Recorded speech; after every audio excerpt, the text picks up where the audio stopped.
പൂർണ്ണമായിട്ടും എനിക്കൊരു സമാധാനം കിട്ടാൻ വേണ്ടി നീ ഒരു കാര്യം ചെയ്യണം. നിന്റെ താലി തൊട്ട് നീ സത്യം ചെയ്യണം. നിനക്കൊന്നും അറിയില്ലെന്ന്.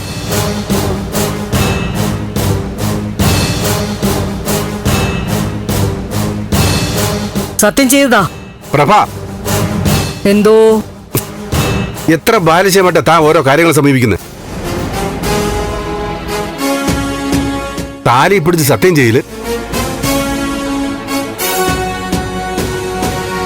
താൻ ഏത് കാലത്താ ജീവിക്കുന്നത്? കലികാലത്ത്. കലികാലത്താ ഞാൻ ജീവിക്കുന്നത്.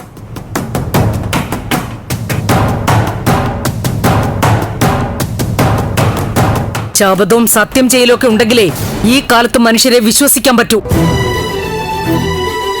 ഒന്നുകിൽ സത്യം ചെയ്, അല്ലെങ്കിൽ മീര പോയതിന്റെ കാരണം പറയും. എല്ലാം തുറന്നു പറയാം. എന്തായാലും താലിയിൽ പിടിച്ച് ഞാൻ കള്ളം പറയില്ല.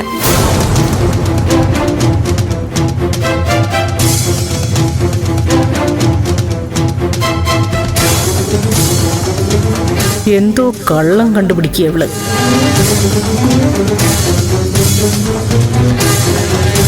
താലിയിൽ തൊട്ട് നീ പറ, ഒന്നും നിനക്കറിയില്ലെന്നു. എന്നാലേ ഞാൻ വിശ്വസിക്കൂ. ആന്റി, അത് അങ്ങനെ ഇപ്പൊ താൻ വിശ്വസിക്കണ്ട. എന്താ സിദ്ധു? ഞാനൊന്ന് ചോദിച്ചോട്ടെ, നമ്മുടെ മകൻ കെട്ടി ഈ താലിയിൽ തനിക്ക് വിശ്വാസമുണ്ടോ?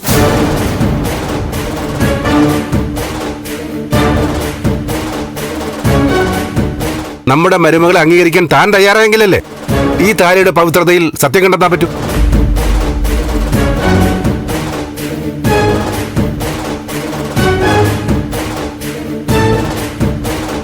എന്നെ വിട്ടേക്ക്. പവിത്രമാണെന്ന് ഇവൾക്ക് തോന്നുന്നുണ്ടല്ലോ. ഇവള് സത്യം ചെയ്യട്ടെ, ഞാനത് വിശ്വസിക്കാം.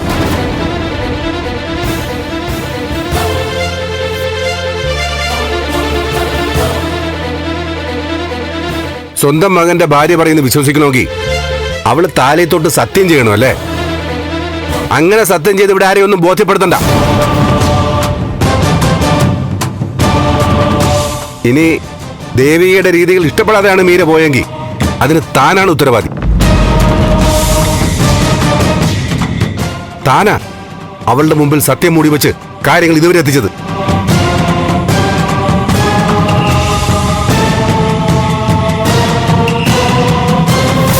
ഞാനൊരു കാര്യം അങ്ങോട്ട് ചോദിക്കട്ടെ, മീരയുടെ മുമ്പിൽ തനിക്ക് സത്യം ചെയ്യാൻ പറ്റൂ ഈ താലിയിൽ തൊട്ട്? നന്ദന്റെ ഭാര്യയല്ല ദേവികയെന്ന്.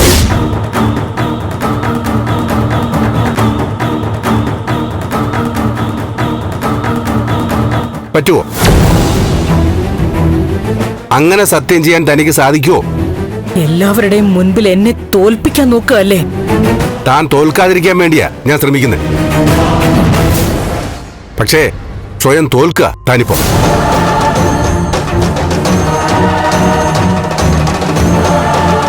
ആന്റി, ഒരു കാര്യത്തിലും ആന്റി തോൽക്കണമെന്ന് ഒരിക്കലും ഞാൻ ചിന്തിച്ചിട്ടില്ല.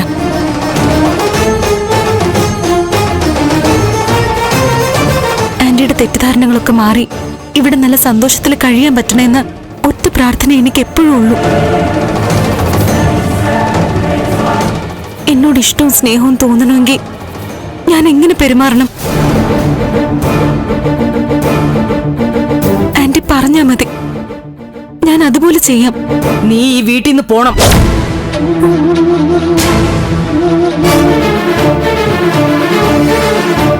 എനിക്ക് നിന്നോട് ഇഷ്ടവും സ്നേഹവും തോന്നാൻ അത് മാത്രം നീ ചെയ്താൽ മതി.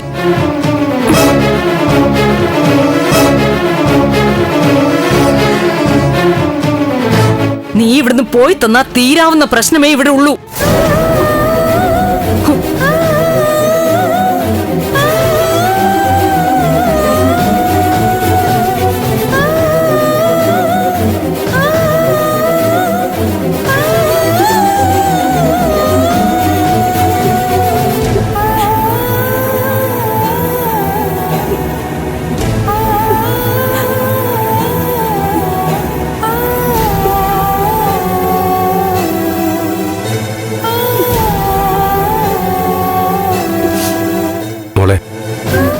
മോളിങ്ങനെ വിഷമിക്കാതെ.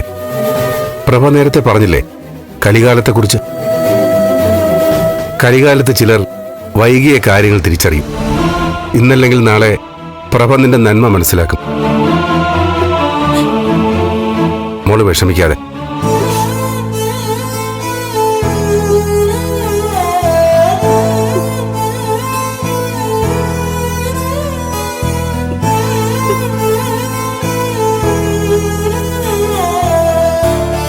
നീ വിഷമിക്കണ്ട. അമ്മ വായത്തോന്നൊക്കെ വിളിച്ച് പറയുന്നതല്ലേ.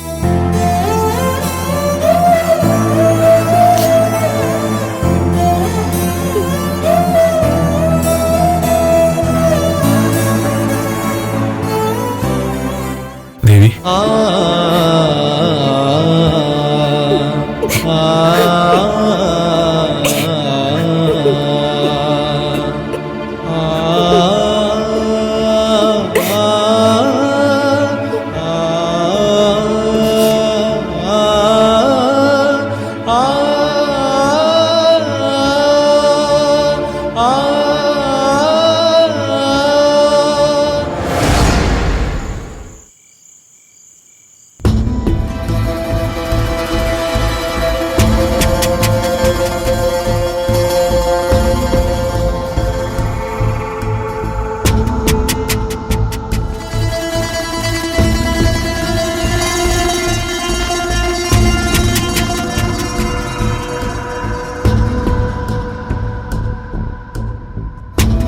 എന്താടാ നീ ആലോചിക്കുന്നേ?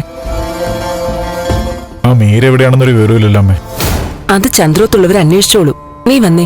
നീ ഇങ്ങനെ ടെൻഷൻ അടിച്ചിട്ട് എന്താടാ കാര്യം? വന്നേ, വന്ന് എന്തെങ്കിലും കഴിക്ക്. വരാം അമ്മ, ചെല്ല്. എടാ പ്രാഞ്ചീവ, കഴിക്കാം.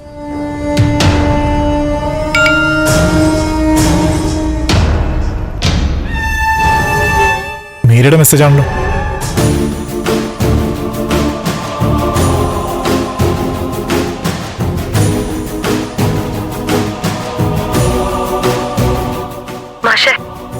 മാഷെന്നെ കൊറേ വിളിച്ചിരുന്നു അല്ലേ? മനഃപൂർവ്വം ഞാൻ എടുക്കാത്തതാ. ഞാൻ എല്ലാവരെയും ഒന്ന് സ്നേഹിച്ചു തുടങ്ങിയതാ. പക്ഷേ ഞാൻ സ്നേഹിച്ചതെല്ലാം എന്റെ ശത്രുക്കളെയാണെന്ന് തിരിച്ചറിയാൻ താമസിച്ചു പോയി. ഒരുപാട് വൈകിപ്പോയി. മുമ്പ് എന്തുണ്ടായാലും ഓടി വരാൻ മാഷിന്റെ വീടുണ്ടായിരുന്നു. ആ വിശ്വാസം എനിക്കിപ്പോ ഇല്ലാതായി. ഇനി എന്നെ വിളിക്കണ്ട മാഷേ. എന്നെ കുറിച്ച് ഇനി ഒന്നും ഓർക്കണ്ട.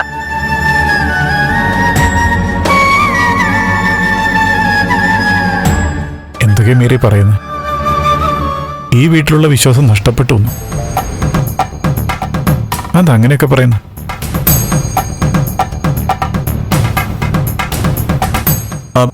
വാഗിരിഷേട്ടാ, കഴിക്കാം.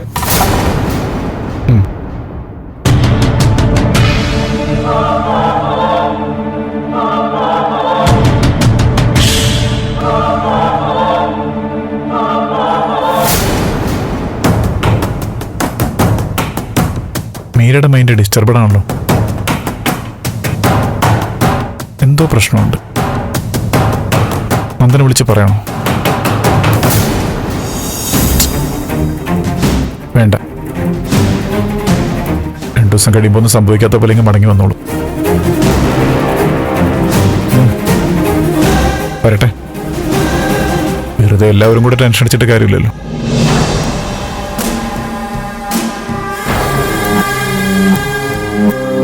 അല്ല, ഗിരിയേട്ടൻ എന്താ എത്ര ആലോചിക്കുന്നത്? വാ ഗിരിയേട്ടാ, കഴിക്കാം.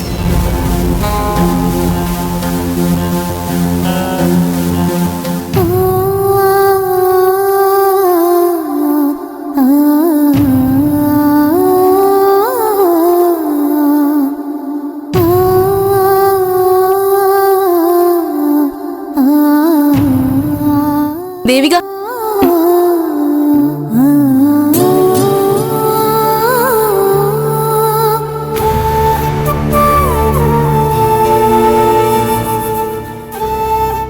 നീ എന്തിനാ ഈ സമയത്ത് ഇവിടെ വന്നിരിക്കുന്നത്?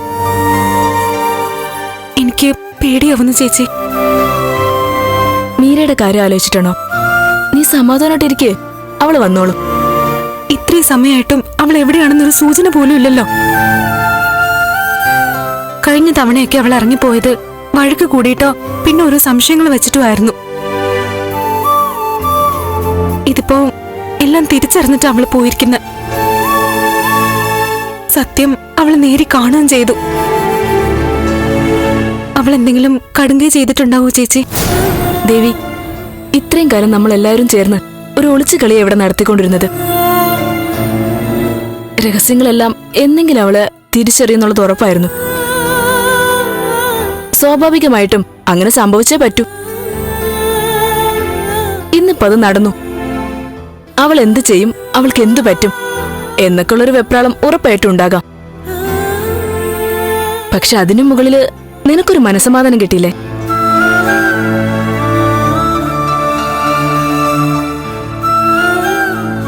ഇപ്പൊ കണ്ടുപിടിക്കുമെന്ന് പേടിച്ച് ഒരു ഭാരം മനസ്സിൽ സൂക്ഷിച്ച് നടക്കണ്ടല്ലോ ഇനി മുതല്. ആ സമാധാനം ഒന്ന് ആസ്വദിക്കേ. അവളൊന്ന് വിളിക്കെങ്കിലും ചെയ്തിരുന്നെങ്കിൽ ചേച്ചി പറഞ്ഞതുപോലെ ഭാരം ഒഴിഞ്ഞതിന്റെ സന്തോഷം കിട്ടിയേനെ. പക്ഷെ ഇപ്പൊ ഒരു എത്തും പിടിയും കിട്ടാതെ നിൽക്കുക.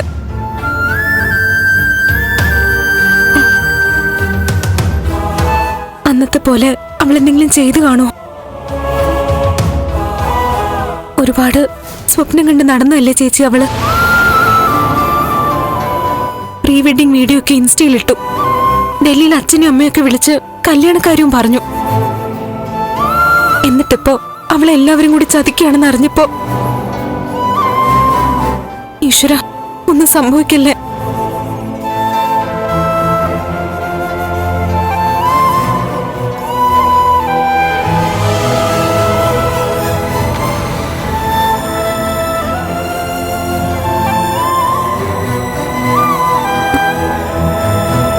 ചേച്ചി എന്താ ഈ ആലോചിക്കുന്നത്? അല്ല, നീ പറഞ്ഞപ്പോ ഞാൻ വെറുതെ ഒന്ന് ആലോചിക്കായിരുന്നു.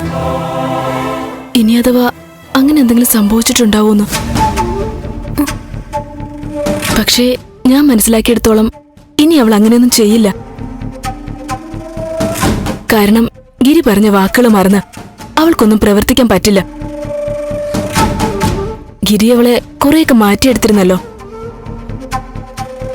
മറ്റാർക്ക് കൊടുത്ത വാക്ക് അവൾ തെറ്റിച്ചാലും ഗിരിയുടെ ഉപദേശങ്ങൾ അവൾ തട്ടിക്കളയില്ല. ഗിരിയുടെ സ്വാധീനം അവളിൽ ചെറുതൊന്നും അല്ലല്ലോ. അതുകൊണ്ട് തന്നെ പേടിക്കണ്ടെന്ന് എന്റെ മനസ്സ് പറയുന്നേ. ചേച്ചി പറഞ്ഞത് കേട്ടപ്പോ എനിക്കൊരു പ്രതീക്ഷ വന്നു. ഗിരീഷേട്ടൻ മീരെ മാത്രമല്ല നമ്മളെയും രക്ഷിക്കും. മീരയ്ക്ക് ഒന്നും സംഭവിക്കില്ലായിരിക്കും അല്ലേ ചേച്ചി? അങ്ങനെ തന്നെ നമുക്കും വിശ്വസിക്കാൻ ദേവിക. നീ വന്നേ. വാ.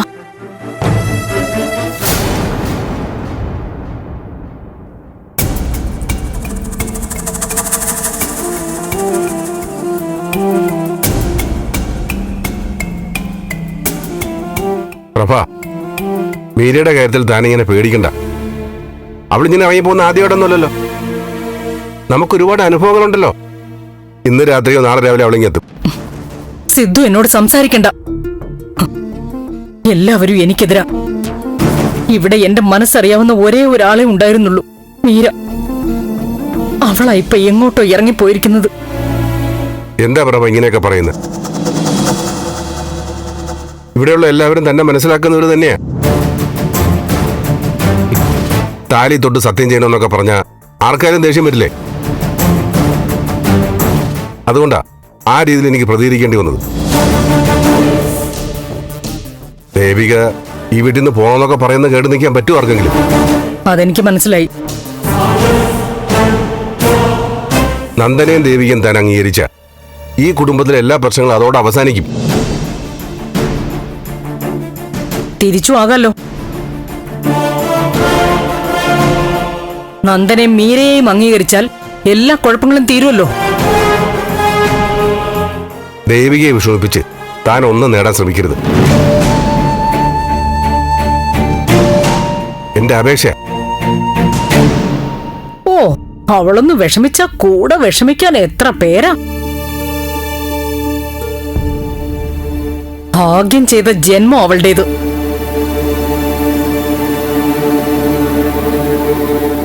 പാവം മീര. അവൾ എവിടെ പോയാ ആർക്ക് എന്താ ചെയ്തം? അവളുണ്ടോ ഉറങ്ങിയോ ആർക്കന്വേഷിക്കണം? മീര മോളെ ഇവിടെ എല്ലാവർക്കും ഇഷ്ടമാണ്. പക്ഷേ നന്ദന്റെ ഭാര്യയായിട്ട് ഒരാളുള്ളപ്പോ ആശ കൊടുത്ത് അവളെ ഇങ്ങനെയാക്കി എടുത്തത് താനാ.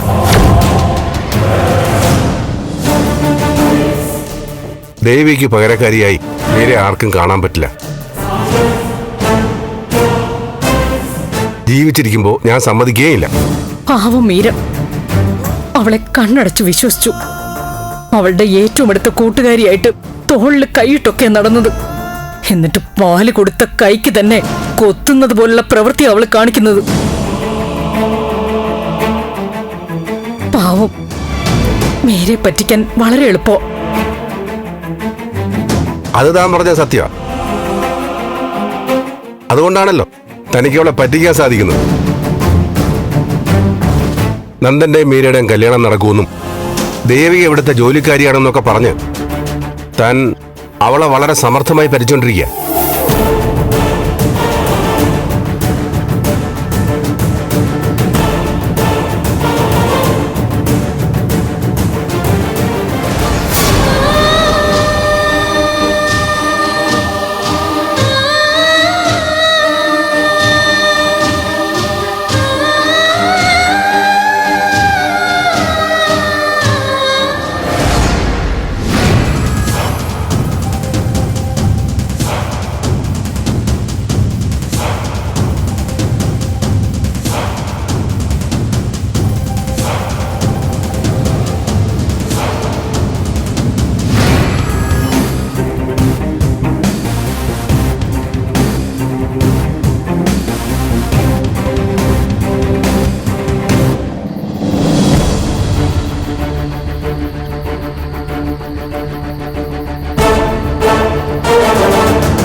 എന്റെ ആഗ്രഹങ്ങളെല്ലാം അസ്തമിച്ചു.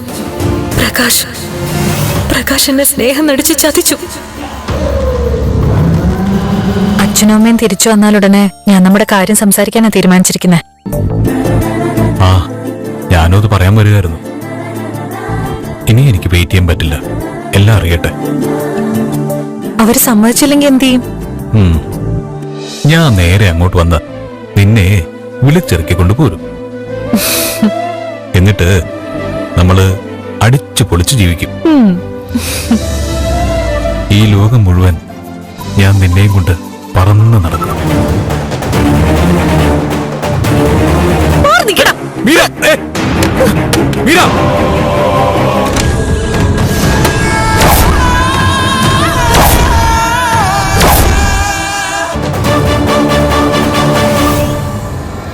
നീ നന്ദന്റെ ഭാര്യ. അവന് ശരീരവും മനസ്സും പങ്കുവെച്ച ഒരു വൃത്തികെട്ട പെണ്ണാ നീ.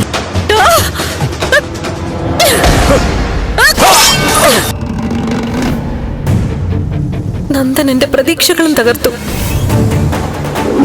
ഒരു പുതിയ ജീവിതം തുടങ്ങുക. വിഷമങ്ങളെല്ലാം മാറി ഇനി അങ്ങോട്ട് ഐശ്വര്യം വരണം.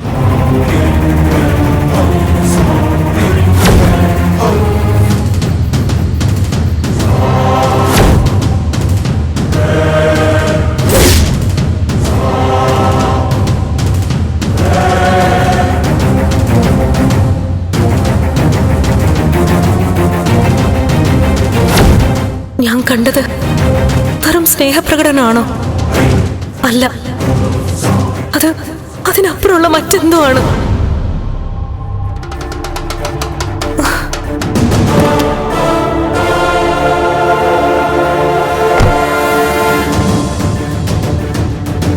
എന്റെ ജീവൻ തനിയെ തന്നെ എന്നെ വിട്ടു പോയെങ്കിൽ, ഏതെങ്കിലും ഒരു വാഹനം വന്ന് എന്നെ ഇടിച്ചു തെറിപ്പിച്ചിരുന്നെങ്കിൽ എല്ലാം അങ്ങ് അവസാനിച്ചേനെ.